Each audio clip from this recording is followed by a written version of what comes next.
The Mysterious Affair at Styles by Agatha Christie. The final chapter, Poirot Explains.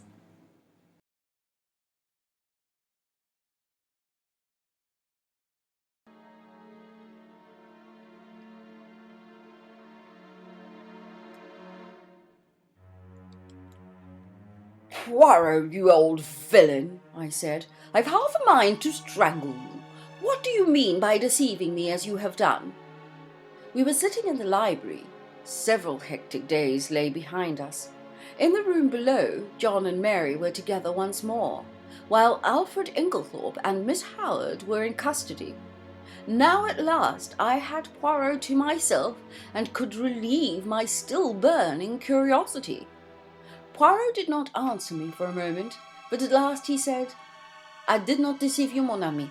At most, I permitted you to deceive yourself." "Yes, but why?" "Well, it is difficult to explain. You see, my friend, you have a nature so honest, and a countenance so transparent, that, enfin, to conceal your feelings is impossible.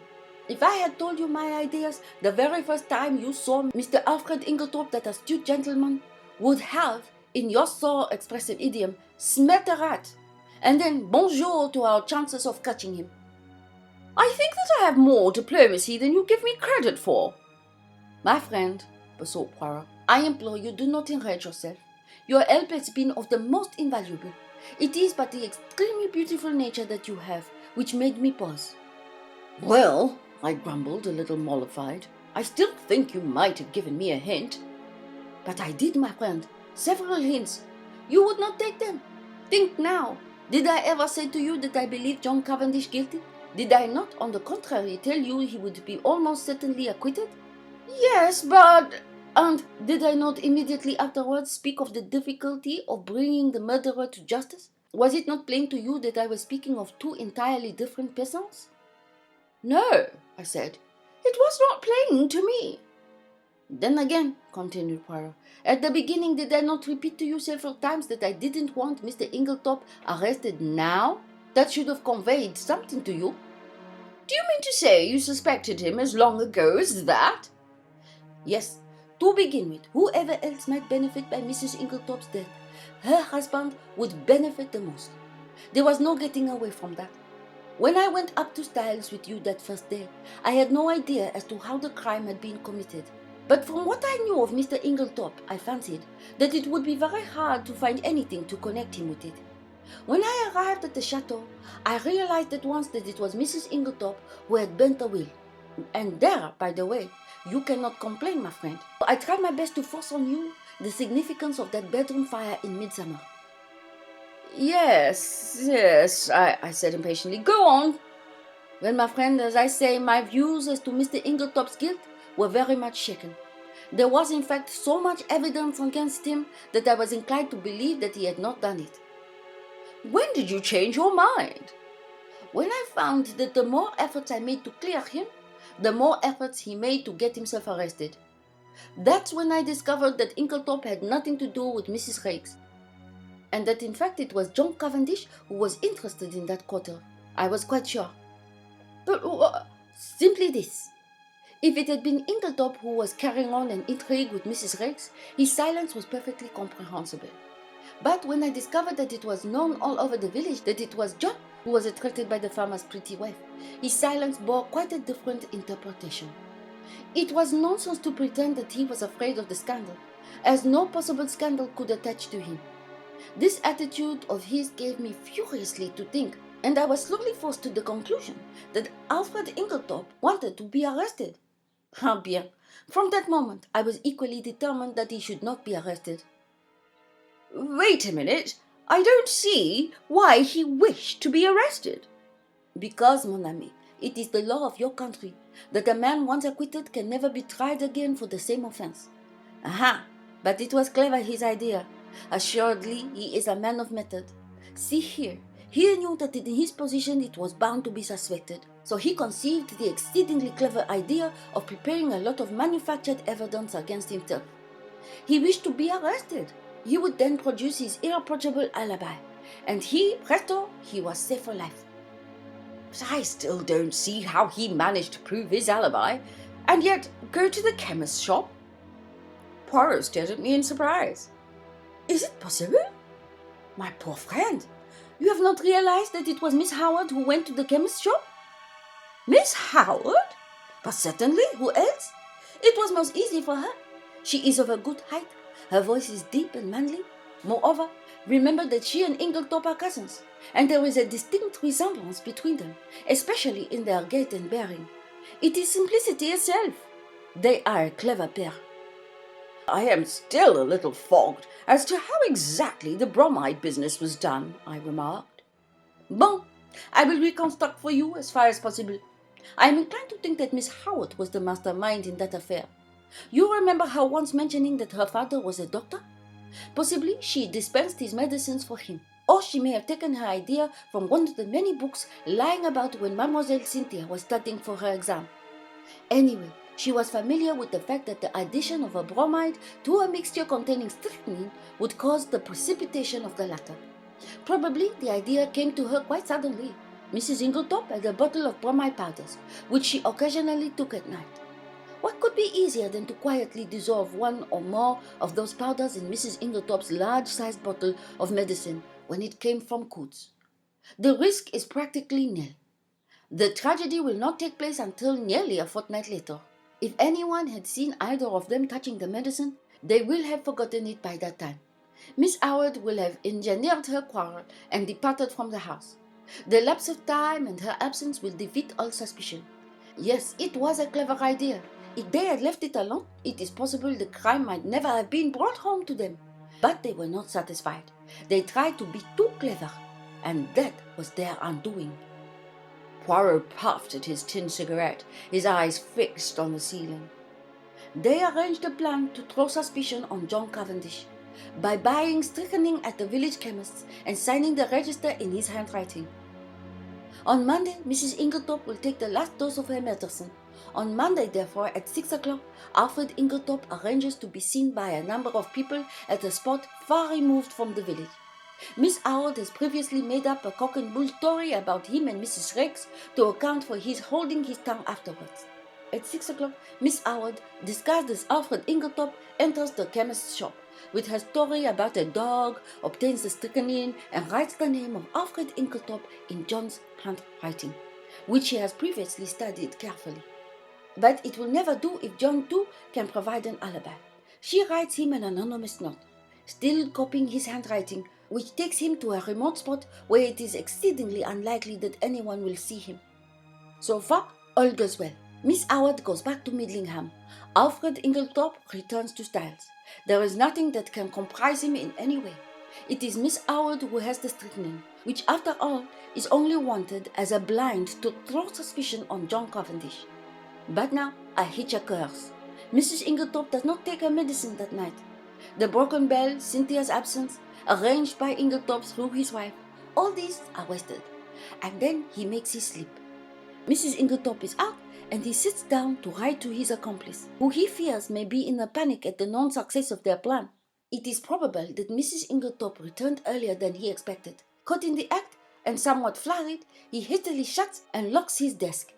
He fears that if he remains in the room, he may have to open it again, and that Mrs. Inglethorpe might catch sight of the letter before he could snatch it up. So he goes out and walks in the woods, little dreaming that Mrs. Inglethorpe will open his desk and discover the incriminating document. But this, as we know, is what happened. Mrs. Inglethorpe reads it and becomes aware of the presence of her husband and Evelyn Howard, though, unfortunately, the sentence about bromides conveys no warning to her mind. She knows that she is in danger. She decides to say nothing to her husband, but sits down and writes to her solicitor, asking him to come on the morrow. And she also determines to destroy immediately the will which she has just made. She keeps the fatal letter. It was to discover that letter, then, that her husband forced the lock of the dispatch case? Yes, and from the enormous risk he ran, we can see now how he fully realized its importance. That letter accepted. There was absolutely nothing to connect him with the crime. There's only one thing I can't make out. Why didn't he destroy it at once when he got hold of it? Because he did not dare to take the biggest risk of all. that of keeping it on his own person. I don't understand. Look at it from his point of view. I have discovered that there were only 5 short minutes in which he could have taken it. The 5 minutes immediately before our own arrival on the scene, for before that time Annie was brushing the stairs, and would have seen anyone who passed going to the right wing. Figure to yourself the scene. He enters the room, unlocks the door by means of one of the other door keys. They were all much alike. He hurries to the dispatch gate. It is locked, and the keys are nowhere to be seen. That is a terrible blow to him, for it means that his presence in the room cannot be concealed as he had hoped. But he sees clearly that everything must be risked for the sake of that damning piece of evidence. Quickly he forces the lock with a penknife and turns over the papers until he finds what he is looking for. But now a fresh dilemma arises. He dare not keep that piece of paper on him. He may be seen leaving the room, he may be searched. If the paper is found on him, it is certain doom. Probably at this minute too, he hears the sounds of Mr. Wells and John leaving the boudoir. He must act quickly. Where can he hide this terrible piece of paper? The contents of the wastepaper basket are kept, and in any case are sure to be examined. There are no means of destroying it, and he dare not keep it. He looks around and he sees. What do you think, mon ami? I shook my head. In a moment he has torn the letter into long thin strips, and rolling them up into spills, he thrusts them huddily among the other spills in the vase on the mantelpiece. I uttered an exclamation. No one would think of looking there, Poirot continued, and he will be able at his leisure to come back and destroy this solitary piece of evidence against him. Then all the time it was in the spill vase, in Mrs. Inglethorpe's bedroom, under our very noses, I cried. Poirot nodded. Yes, my friend, that is where I discovered my last link, and I owe that very fortunate discovery to you. To me? Yes. Do you remember telling me that my hand shook as I was straightening the ornaments on the mantelpiece? Yes, but I don't see. No, but I saw. Do you know, my friend, I remembered that earlier in the evening, when we had been together, I had straightened all the objects on the mantelpiece. And if they were already straightened, there would be no need to straighten them again, unless in the meantime someone else had touched them. Dear me, I murmured. So that is the explanation of your extraordinary behavior. You rushed down to Styles and found it still there. Yes, and it was a race for time. But I still can't understand why Inglethorpe was such a fool as to leave it there when he had plenty of opportunity to destroy it. Ah, but he had no opportunity, I saw to that. You? Yes, do you remember reproving me for taking the household into my confidence on the subject? Yes. Well, my friend, I saw that there was just one chance. I was not sure then if Inglethorpe was the criminal or not, but if he was, I reasoned that he would not have the paper on him, but would have hidden it somewhere, and by enlisting the sympathy of the household, I would effectually prevent his destroying it.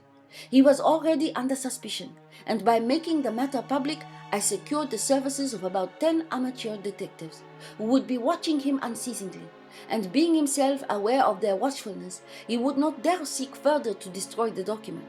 He was therefore forced to depart from the house, leaving it in the spill vase. But surely Miss Howard had ample opportunities of aiding him. Yes, but Miss Howard did not know of the paper's existence.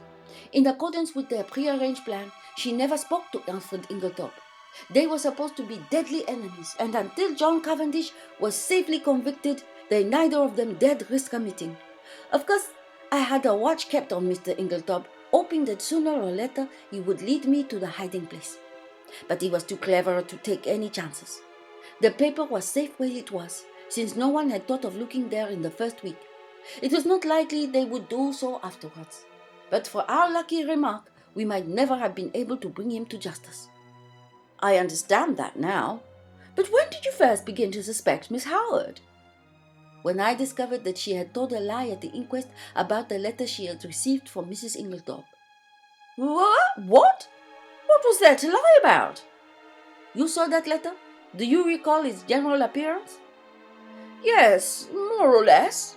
You will recollect then that Mrs. Inglethorpe wrote a very distinctive hand, and left large clear spaces between her words. But if you look at the date on the top of that letter, you will notice July 17th is quite different in its respect. Do you see what I mean?" "No," I confessed. "I don't."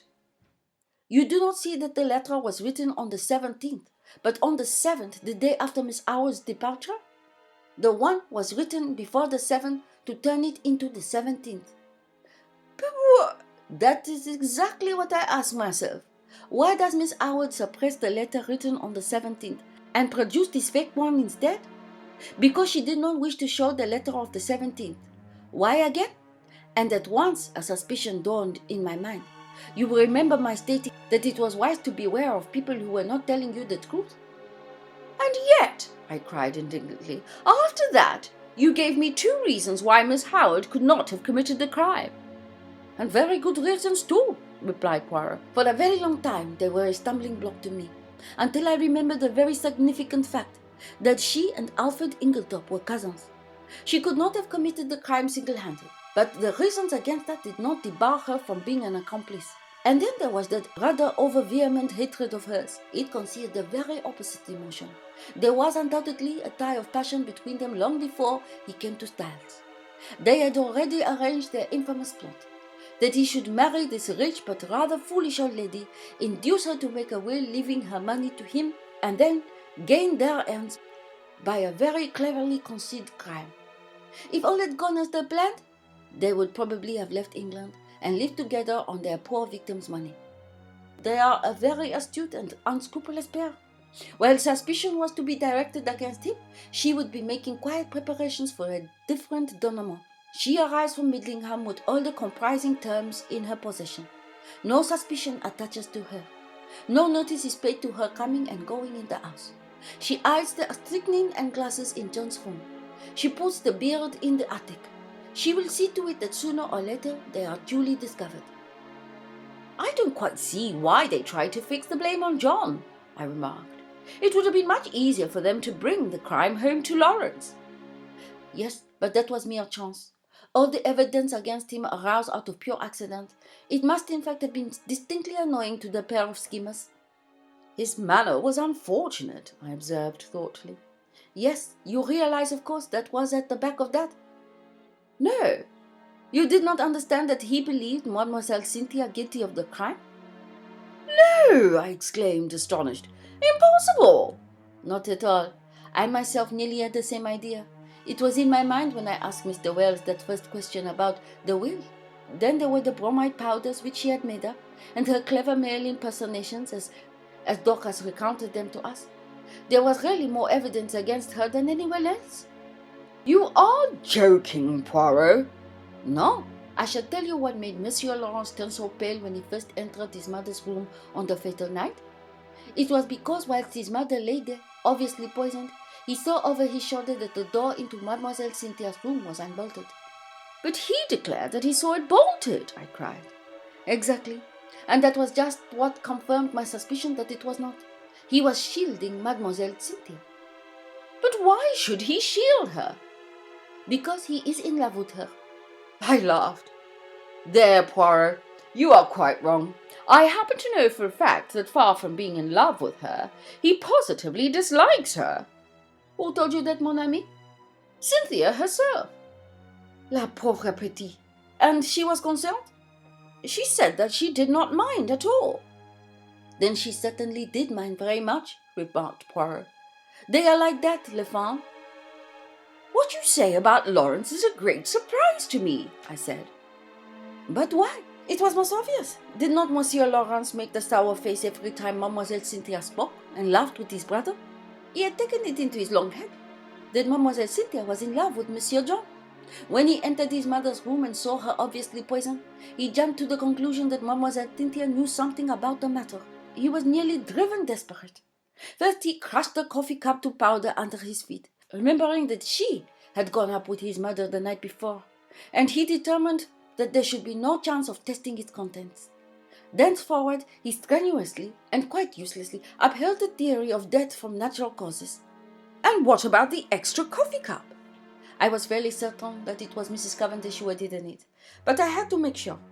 Monsieur Lawrence did not know at all what I meant, but on reflection he came to the conclusion that if he could find an extra coffee cup anywhere, his lady love would be cleared of suspicion. And he was perfectly right. One thing more. What did Mrs. Inglethorpe mean by her dying words? They were, of course, an accusation against her husband. Dear me, Poirot, I said with a sigh. I think you have explained everything. I'm glad it has all ended so happily. Even John and his wife are reconciled. Thanks to me? How do you mean, thanks to you? My dear friend, you do not realize that it was simply and solely the trial which had brought them together again? That John Cavendish still loved his wife, I was convinced. Also that she was equally in love with him. But they had drifted very far apart. It all arose from a misunderstanding. She married him without love. He knew it. He is a sensitive man in his way. He would not force himself upon her if she did not want him. And as he withdrew, her love awoke. But they are both unusually proud, and their pride held them apart. He drifted into an entanglement with Mrs. Riggs, and she deliberately cultivated the friendship of Dr. Barstein. Do you remember the day of John Cavendish's arrest, when you found me deliberating over a big decision? Yes, I quite understood your distress. Pardon me, mon ami, but you did not understand it in the least. I was trying to decide whether or not I would clear John Cavendish at once. I could have cleared him, though it might have meant a failure to convict the real criminals. They were entirely in the dark as to my real attitude up to the very last moment, which partly accounts for my success. Do you mean that you could have saved John Cavendish from being brought to trial? Yes, my friend, but I eventually decided in favor of a woman's happiness. Nothing but the great danger through which they have passed could have brought these two proud souls together again. I looked at Poirot in silent amazement. The colossal cheek of the little man! Who on earth but Poirot could have thought of a trial for murder as a restorer of conjugal happiness? I perceive your thoughts, mon ami, said Poirot, smiling at me. No one but Hercule Poirot would have attempted such a thing, and you are wrong in condemning it. The happiness of one man and one woman is the greatest thing in all of the world. His words took me back to earlier events. I remembered Mary as she lay white and exhausted on the sofa, listening. There had come the sound of the bell below. She had started up. Poirot had opened the door, and meeting her agonied eyes, had nodded gently. Yes, madame, he said. I have brought him back to you. He had stood aside, and as I went out I had seen the look in Mary's eyes, as John Cavendish had caught his wife in his arms. Perhaps you are right, Poirot, I said gently. Yes, it is the greatest thing in the world. Suddenly there was a tap at the door, and Cynthia peeped in.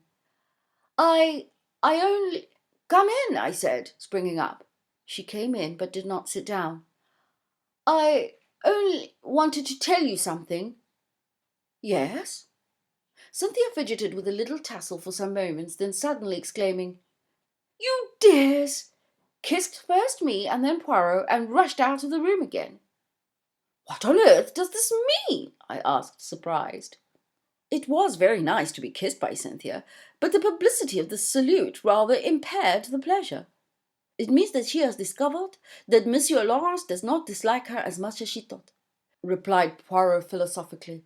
But here he is. Lawrence at that moment passed the door.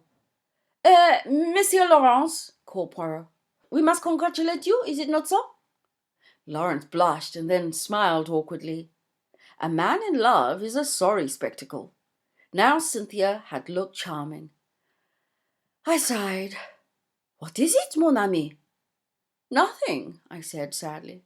They are two delightful women. And neither of them is for you? Finished Poirot. Never mind. Console yourself, my friend. We may hunt together again. Who knows? And then... The end. Really hope you enjoyed our first audiobook series of The Mysterious Affair at Styles by Agatha Christie. We thank you so much for joining this journey, imperfect journey though it was. It was our first audiobook series, and we hope to do better for the next when we come across it. But thank you for joining us if you have from the very beginning, or in parts when you have. And if you're coming across this particular audiobook part, please do consider listening to it from part 1, which is on our channel. Thank you so much from all at Audiobooks TV. We appreciate you all so much. If you have enjoyed the series, please comment below. Let us know. Let us know what you thought about it. And do you enjoy Agatha Christie? Did you enjoy this particular version of Agatha Christie's mystery stories? And please like this video if you did enjoy it. Please click the notification bell to be alerted when we next upload a video, and also share it with someone you think might be interested in hearing about it. Thank you for joining us all along the way. We appreciate you so much.